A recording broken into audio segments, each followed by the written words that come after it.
When people think of Paris, there's always the same question. What would the perfect day here actually look like?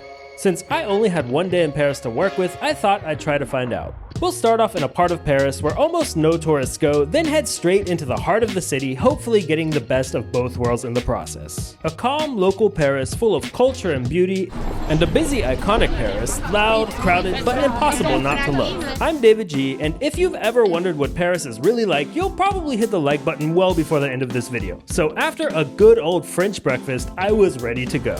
Good morning from the outskirts of the city of Paris, France, one of the greats. Today, my wife, who you see way up there in front of me, and I have just one day to spend in and around Paris. Randomly, I'm standing in front of the house where Eugene Delacroix was born. But despite being September, the weather is planned to be pretty warm, hitting around 30 degrees Celsius today. So, we are first going to head to a forest inside of the city. Merci. So this place here, just across the street, is the Bois de Vincennes. My French isn't that great. It's a huge, huge forest. And it's really the kind of place that just Parisians go to visit. Here it says the route of the Moulin Rouge, so we're gonna try going this way.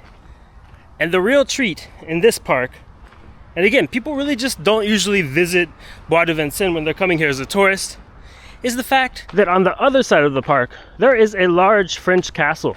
But I've only been to this large park, or I guess you could call it a forest, once in my life, and it was a little over 10 years ago, so I'm interested to see if anything's changed. But on that visit, I didn't actually have enough time to make it over to the castle, so though I've been to this park before, for me it will also be a new experience today, checking out the castle. And all the while, this is really the perfect type of place to be exploring in Paris on a really hot day because you've got shade everywhere. You're in a forest where the temperature is naturally just usually a little bit lower than anywhere in an urban area. And on top of that, it's really pretty everywhere. There's little rivers running through the park. There's a lot of flora and fauna. And yeah, most of the people around seem to just be locals that come here to do exercise or enjoy the nature. And there is a very big spider on my walk here who just caught a fly or something. I don't know if that's a venomous type of spider. I guess probably not. There aren't that many towards the north of Europe. But there you go, flora and fauna here. And plenty of exercise spots. Not the castle. And my wife Rasa is really excited that we have made it to the castle. Just kidding. It's actually a really grandiose, pretty castle from the pictures I've seen. And as we make our way over here, through the Bois Park or forest, we've come to a kind of central point, and over there you can see the castle. Still a bit of a walk away. Huh. It looks closer than 1,400 meters. And this is over here on the east side of Paris. There's a lot of green space around Paris, and even within the periphery or technical city limits. But on the other side, the west side of the city, you also have Bois de Boulogne, in the neighborhood of Boulogne-Billancourt. That's a neighborhood that's known for being pretty wealthy over there in the west, but they also have another green space that's kind of comparable to this one. And here I've made it all the way across the Bois de Vincennes, and in front of me, you can see there is a very, very big castle. So here, we have made it up to the castle, which is just really big. It should be open to visit for some kind of fee, so let's go see what the deal is. So to visit the castle, there's a little security checkpoint, and then, well, you get your map here. You can just enter the grounds for free. It already looks really beautiful, but if you want to actually go inside of the castle, you need to go to the billetterie, the ticket office, and get a ticket. It's 13 euros. But all of what you see right here is the castle grounds. And, well, the church is free, so always start where it's free, right? Oops, incorrect. It is not free to enter the church, actually. But for now, I get a nice view from the outside. So we kept up exploring the castle grounds, and when you go all the way to what I guess is the southern end, you get a really nice view of the whole thing. Then when you peek out through the wall the other way, it's back out into the Bois de Vincennes. Before entering into the castle grounds, I also took a quick walk around the whole thing. It's really pretty massive, and you can see there's places to look out from the castle grounds all over the wall. It's pretty nice that you can just enter the castle grounds though without paying any fees or anything. It seems like all the buildings are part of the ticket, but just in the grounds there's already a lot you can see, and you get a whole different perspective of both the inside and then looking out back into the Bois de Vincennes. On a hot day like today, it's also a nice place to come because there is a lot of shade. You can just kind of hide over here for a while and take in the castle views, I guess. Château de Vincennes. This is a security announcement. Please note that your baggage may be inspected by our security personnel at all times. Keep your belongings with you and report any unattended baggage to any activities. So let's take the Paris Metro, but I've got these really old tickets, like 10-year-old tickets that I've been meaning to use for a long time. So let's see. Oh wow. Oh, it doesn't work. That's a good hack, really. If you want to invest in your future, just buy public transport tickets to use in 10 years, because this cost me 145 euros when I bought a set of 10, so 145 times 10, 14 euros and 50 cents. But it still works in the Paris Metro. And although they're getting rid of the paper ticket reader things, you can always go somewhere and exchange them. But luckily, I didn't have to go and exchange them anywhere. And I was actually able to use the ticket. But let's see what taking the Paris Metro is like now. This is the line 1, which I believe is Paris's oldest line, hence the number 1. And I'm lucky because very often the Metro gets quite busy in Paris, but right now it's almost empty. Mostly because I'm getting on at the very last station. And yeah, I'm gonna go all the way to Hotel de Ville, so I guess it's something like a 15-20 minute metro ride. But whenever you get the chance to ride the metro without it being too full, it's kind of a nice experience. The metro system's very old. It's one of the oldest in the world, and yeah, the trains are also old and have this nice vintage feel to them.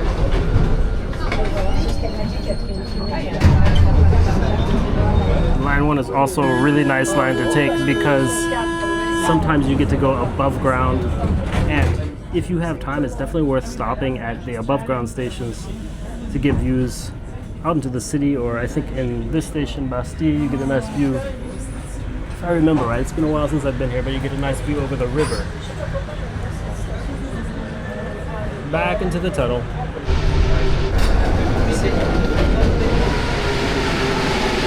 The Paris Metro can also be a little bit tricky to navigate when you've got like different exits going to different streets. I mean, similar to New York City or London.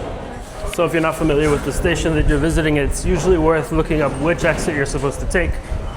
But I've been to Hotel de Ville a few times, so I think I've got an idea of what it's going to look like once I'm out of the station. And that's pretty much what it's like. Take the metro in Paris.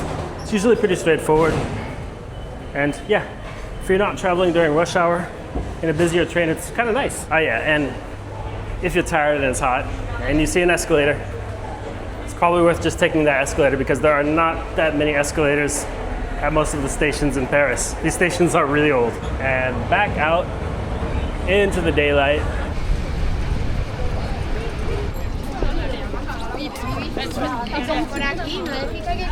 And we are now on the edge of a part of Paris called Le Marais. Gosh, I need to work on my French. It's really beautiful here. Let's take a walk around. And on a hot day like this, it's a good idea to have an idea where there might be air conditioning in Paris, because there's really not that much air conditioning in Paris. But alas, Le Marais is a pretty posh area, and this building, though it's not 100% clear, from this view it's a big shopping mall and they've got air conditioning. And you can see this area is insanely popular with people who live in Paris and people who visit Paris. It all starts off with the Hotel de Ville, but then as you go walking, it's just like a lot of different things. Like pretty much all of Paris, the architecture does look nice. And it just so happened that I was walking on a street with a Nature et Découverte, or Nature and Discovery store. It's honestly a really cool French store that has tons of useful knickknacks and of course air conditioning. But we were really there for the free massage chairs. They're first come, first served, and they come with a nice subterranean view of the street. Now, Le Marais is just a great place for roaming around. It's cozy, cute, and all that kind of stuff. But with so many things, sometimes in Le Marais it can be hard to decide where to even go. But we want coffee and ice cream. But as usual, the good places always have a long line. Oh, let's see what they have. It's just a struggle to decide what to actually get while you're in line here. Well, first off, you can't actually see what they have until you get way up there. Actually, the flavors they actually have are different than the ones listed on their website. Let's see. Vous parlez anglais? Bon, we want ice cream. Can we taste the figo de sol, please? Yes. Okay. It's really good. Yeah. So they're all like really good. Fuck. In that case, you also have a pistachio one, yeah? Okay. We're probably okay. We'll taste it. Yeah, thank you. That's just to take a little bit of a look before I decide. Oh, strawberry rhubarb. Oh, jeez. This is like amazing. I don't know how to choose. Okay, I do one pistachio and orange de luna. Cone, please. That's it. Yeah. Thank you so much. Hi. Okay, sorry. Bonjour. Yeah. Merci beaucoup.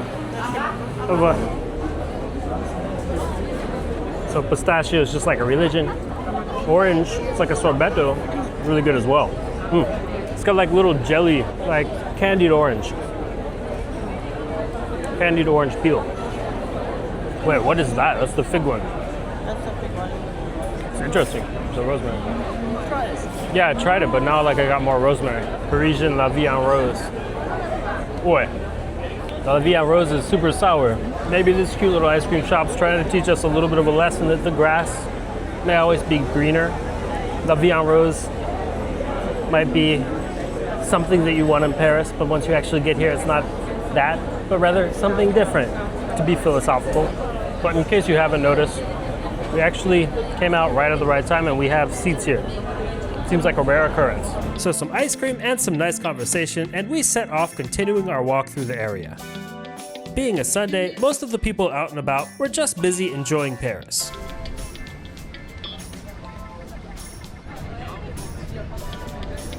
But yeah, the weather has changed as I ate my ice cream. And now, I want to head down over here by the Seine, the famous river of Paris, to go check out something very new in this city that I haven't had the chance to witness yet. It's just down this way. This area down here by the river next to Le Marais, which is just up that way where I came from, is very happening on Sundays. You can see there are just a ton of people out here. It's a really popular place to come down and just have a drink or have a chat with someone even, just hang out by the river. But what I came over here for was this swimming spot that seems to have unfortunately already closed up. So basically, hold on, you might know, last year, 2024, the Olympics happened here in Paris. And the mayor made it her mission to get the Seine River as clean as possible so that the Olympic competitions that required swimming could take place in the river. And they did take place. In fact, they took place right here where I'm standing. But the after effect that has had a positive effect on Paris is that the river is still hypothetically clean enough to swim in. And I was really eager to come down and see proof of that because I had a little bit of trouble believing it. I visited the city over the course of the last 10 or 15 years, probably about a dozen times. But let's just say the Seine never has looked that clean to me. So looking down here, I'm not 100% sure that it's as clean as I'd want it to be to actually go swimming here. I didn't get to witness anyone actually swimming in the Seine, but that's okay. It's still a really beautiful place to come, over by Le Marais, and it really doesn't get any more Paris than this.